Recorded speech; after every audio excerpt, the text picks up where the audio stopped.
Appreciation and speculation really starts to take off at the beginning of the seller's market phase 1. We see the market accelerate all the way up to the beginning of the seller's market phase 2. At this point, even though there may be a year or so left of market appreciation, we are selling our properties in order to remain conservative and not try to time the market to sell it at its peak.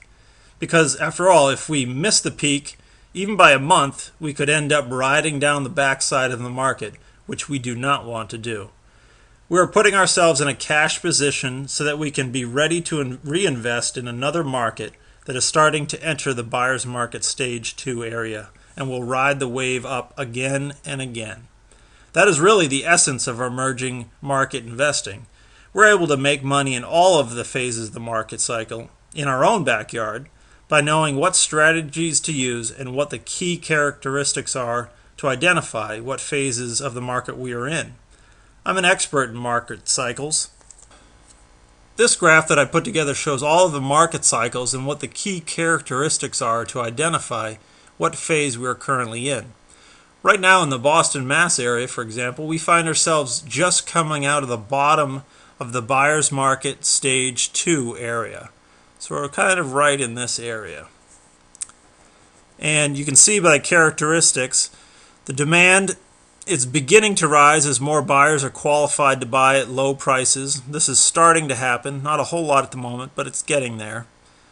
Property values right now are low, but they're slowly increasing as the market right now is absorbing a tremendous amount of bank-owned properties. There is some decreasing time on the market depending on what part of the state you're in and country. Foreclosures, competition is becoming to heat up on foreclosures. More and more investors are buying them as well. And another strong indicator is unemployment begins to drop off. Whereas there's still, at this moment, still a high number of unemployment, there have been signs that it is beginning to drop off and more jobs are being created. After all, why do people invest with Real Estate Answer LLC? Well, it's quite simple. To earn a higher rate of return in a secured investment. And how do we compare against other opportunities? For example, if you have money sitting right now in a CD or a money market account, those funds, where they may be safe, they are unfortunately they are receiving a relatively low rate of return, and it also ties up your money for a number of years. If you have money sitting in a savings account right now, you know that you're receiving a very low return, even lower than CDs on your money, and it's actually lower than inflation, unfortunately.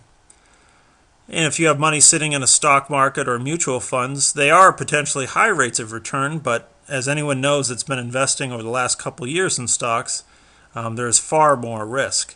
You need to stay on top of your investments constantly, and you need experience and patience in order to be able to make money in that type of an investment.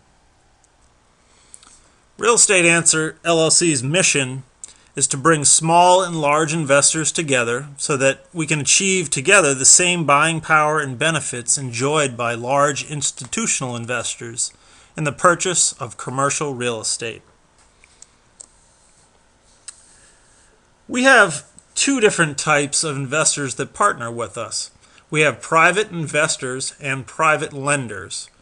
Private investing is a process by which several investors commit to purchase an interest in a specific apartment complex, whereas we, the Real Estate Answer LLC, creates a funding LLC to organize the investors. We collect the funds, then we invest in the apartment complex and distribute quarterly profits. And in that type of investing, your investment is secured in three different ways.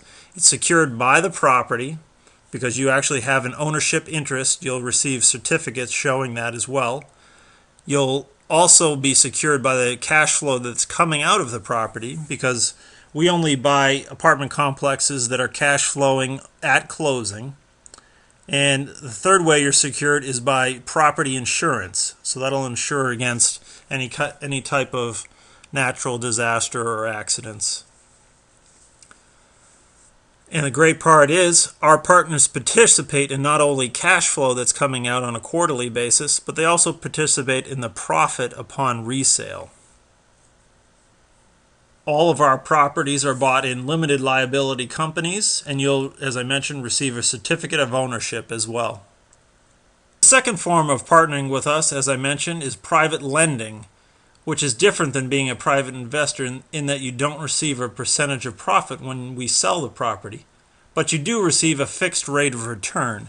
And as you can see right here, someone looking for a fixed rate of return, you can typically get around 8% if you're paid on a monthly basis, 9% if you're paid annually, or 10% if you're paid at the time of refinance or resale. Just as a comparison, you can see that versus a 3-year CD, if you invested $25,000 at 3.7% compounded in a CD, that would be roughly $2,922 in interest that you had made. Whereas if you had invested with us and you were paid annually, you invested that $25,000 at 9% compounded, that would be roughly $7,376 of interest. As you can see, that's quite a bit different. And if you invested versus the stock market, in 2008 and 2009, unfortunately, the Dow was down over 47%. Whereas if you had invested in our program, you would have been paid a 27% return secured by the real estate. The first thing that we do is to find the right market. Some of the criteria we look for in a particular market are stable industries, large existing businesses, and new jobs and company announcements that are coming into the market. We need to see these new jobs slated to come into the market, and we like to see at least a 2% job growth. We also like to see an appealing lifestyle or standard of living in a particular market, simply because, especially as we're seeing right now, population shifts in the Northeast and New England area, we're actually unfortunately losing a lot of people, mainly due to the congestion of homes, but also due to weather. We have very long, cold months. So actually a lot of people are at the moment are migrating to warmer climates that have more land and more opportunities. Another avenue and another criteria that we look for are high potential of renters versus homeowners. This is obvious because when we're renting apartment complexes, we want to have as many people interested in our product as possible.